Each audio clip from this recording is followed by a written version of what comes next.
तसव्वुर करें, एक ऐसा शहर जहां सड़कों को पानी से धोया जाता था, जहां धुएं की जगह ताज़ा समंदरी हवा थी और शोर की जगह बगियों की टप-टप सुनाई देती थी। क्या आप यकीन करेंगे कि ये वही कराची है जिसे आज हम जानते हैं? बिल्कुल नहीं, ये 1902 का कराची है, जो एशिया का पेरिस कहलाता था। खुशामदीद, गहरी आंख पर। आज हम वक्त का पहिया उल्टा घुमाएंगे। हम चलेंगे आज से तकरीबन 120 साल पीछे, एक ऐसी दुनिया में जहां कराची की सड़कें लंदन और न्यूयॉर्क का मुकाबला करती थीं। अपनी कुर्सियों की पेटियां बांध लीजिए, क्योंकि तारीख के ये औराक आपके होश उड़ा देंगे।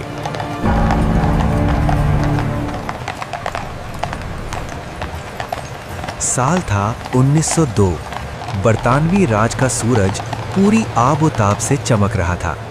जरा सोचिए, एल्फिनस्टोन स्ट्रीट पर शाम ढल रही है, गैस के लैंप्स झिलमिला रहे हैं, गोरे अफसर और अमीर पारसी सेठ अपनी चमचमाती बग्घियों में घूम रहे हैं। उस वक्त के कराची में गंदगी का नामो निशान नहीं था। सुबह सवेरे म्यूनिसिपैलिटी के मुलाजिम सड़कों को ऐसे चमकाते थे जैसे कोई अपना घर साफ करता हो। मैरीवेदर टावर अभी नया नया तामीर हुआ था और उसकी घड़ी की टिक टिक पूरे इलाके में सुनाई देती थी। ये वो दौर था जब कराची की आबादी मुश्किल से 1 लाख थी, मगर इसका रुतबा किसी सल्तनत से कम नहीं था। लेकिन सबसे हैरानकुन मंजर था यहाँ की ट्रैम। 1902 में कराची की सड़कों पर भागम भाग नहीं थी, बल्कि एक अजीब सा ठहराव था। ट्रैम वे लाइन पर चलती वो सवारी कराची की पहचान थी। लोग कहते हैं कि उस वक्त कराची की फिजा में इतना सुकून था कि आप सड़क के उस पार खड़े शख्स की सांस भी सुन सकते थे। मगर ये तस्वीर का सिर्फ एक रुख है। रोशनियों और सफाई के पीछे 1902 के कराची में कुछ इलाके ऐसे भी थे जहां अंग्रेज़ों को जाने की इजाज़त नहीं थी, जहां रात होते ही एक अलग दुनिया आबाद होती थी, एक ऐसी हकीकत जो तारीख की किताबों में अक्सर छुपा दी जाती है।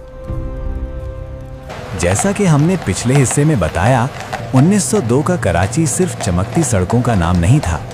उस वक्त अंग्रेज़ों ने शहर को 2 हिस्सों में तकसीम कर रखा था। एक वाइट टाउन जहां सदर और कैंटोनमेंट की रौनक थी, और दूसरा ब्लैक टाउन यानी आज का पुराना शहर जहां मकामी लोग बसते थे। असल कहानी तो इन तंग गलियों में सांस लेती थी।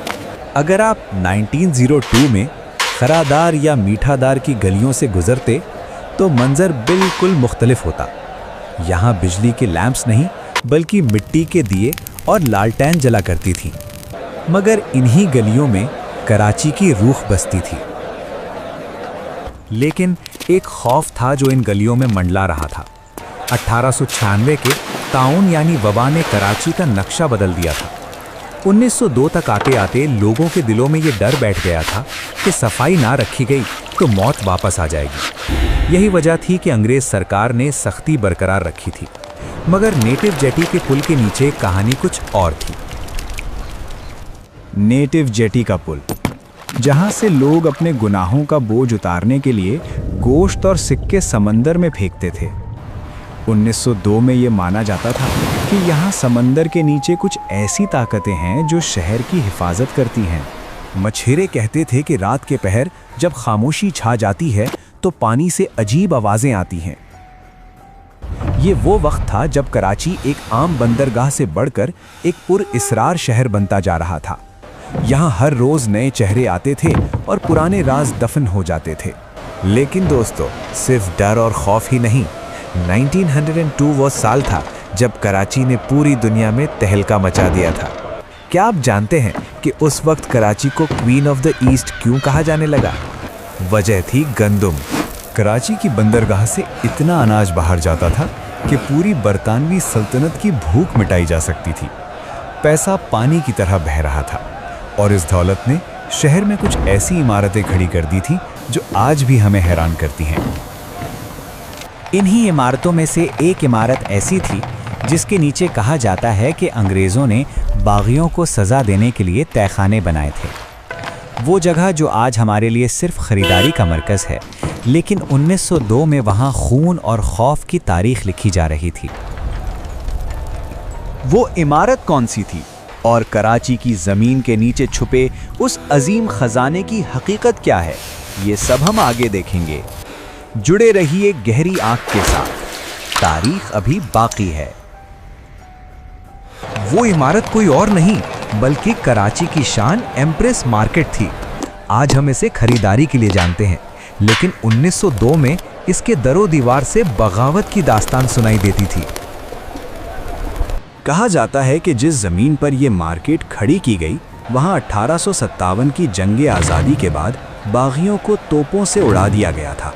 अंग्रेज़ों ने ये आलीशान मार्केट उस खून आलूद माजी को छुपाने के लिए बनाई थी।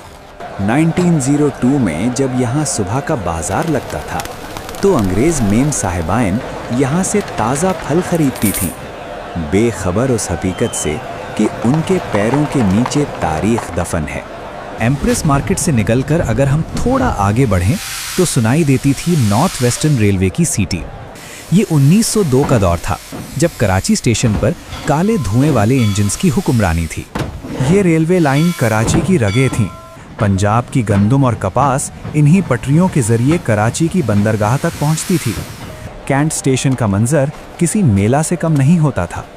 एक तरफ यूनिफॉर्म में मलबूस गोरे टिकट कलेक्टर्स और दूसरी तरफ पूरे हिंदुस्तान से आए हुए मजदूर और ताजिर। ये वो जगह थी जहां मशरिक और मगरिब का मिलाप होता था। लेकिन शहर का एक हिस्सा ऐसा भी था जहां आम आदमी का दाखला ममनू था। सिंध क्लब और कराची जिमखाना। 1902 की शामों में यहाँ पियानो की धुन बजती थी और क्रिस्टल के ग्लास टकराने की आवाज़ आती थी। यहाँ रहने वालों को लगता था कि बरतानवी राज कभी ख़त्म नहीं होगा। उनकी दुनिया में सुकून था, दौलत थी और लग्जरी थी, मगर उन्हें खबर नहीं थी कि वक्त करवट लेने वाला है। शहर में एक ऐसी मशीन आने वाली थी जो घोड़ों की जगह ले लेगी और रफ्तार के नए मायने लिखेगी। 1902 का साल खत्म होने को था और कराची एक नए दौर में दाखिल होने वाला था। हमने ज़मीन देखी, बाजार देखे और समंदर के राज जाने। कराची का वो मंजर जो शायद आपने कभी तसव्वुर भी न किया हो। पहली मोटर कार की आमद और मनोरा आइलैंड के वो किस्से जो आज तक बुजुर्गों के सीनों में महफूज हैं।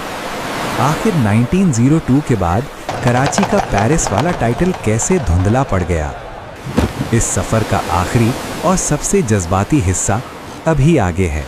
1902 का साल खत्म होने को था और कराची की सड़कों पर एक नई आवाज़ सुनाई देने लगी थी। ये आवाज़ घोड़ों की टापों की नहीं, बल्कि मोटर कार के इंजन की थी। जब पहली बार बगैर घोड़ों के चलने वाली ये बग्गी कराची की सड़कों पर निकली तो लोग हैरत से दंग रह गए। किसी ने इसे जादू कहा तो किसी ने शैतानी पहिया। ये सिर्फ एक गाड़ी नहीं थी, ये इस बात का ऐलान था कि कराची अब जदीद दौर में कदम रख चुका है। रफ्तार बढ़ने वाली थी और सुकून आहिस्ता आहिस्ता ख़त्म होने वाला था। लेकिन इन सब तब्दीलियों के दरमियान एक चीज़ अटल थी, मनोरा का लाइट हाउस। 1902 में जब शहर सोता था तो मनोरा की रोशनी समंदर में भटकने वालों को रास्ता दिखाती थी। इस मीनार ने कराची को एक मामूली मछेरा बस्ती से एशिया का पेरिस बनते देखा था। ये वो निगहबान था जिसने अंग्रेज़ों का उरूज भी देखा और फिर बाद में उनका जवाल भी। अगर मनोरा की दीवारें बोल सकती तो वो हमें बताती कि असल कराची कैसा था। आज जब हम 1902 की तस्वीरों को देखते हैं तो दिल में एक सवाल उठता है, वो शहर कहाँ खो गया? वो सड़कें जो पानी से धुली जाती थीं, वो डिसिप्लिन, वो नज़ाकत, क्या वो सिर्फ अंग्रेज़ों के साथ चली गई? कराची वही है, समंदर वही है, हवा वही है, मगर शायद हमने उस एहसास को खो दिया है जो इस शहर को अपना घर समझता था। 1902 का कराची हमें ये याद दिलाता है कि ये शहर सिर्फ ईंटों और पत्थरों का ढेर नहीं, बल्कि एक जिंदा तारीख है।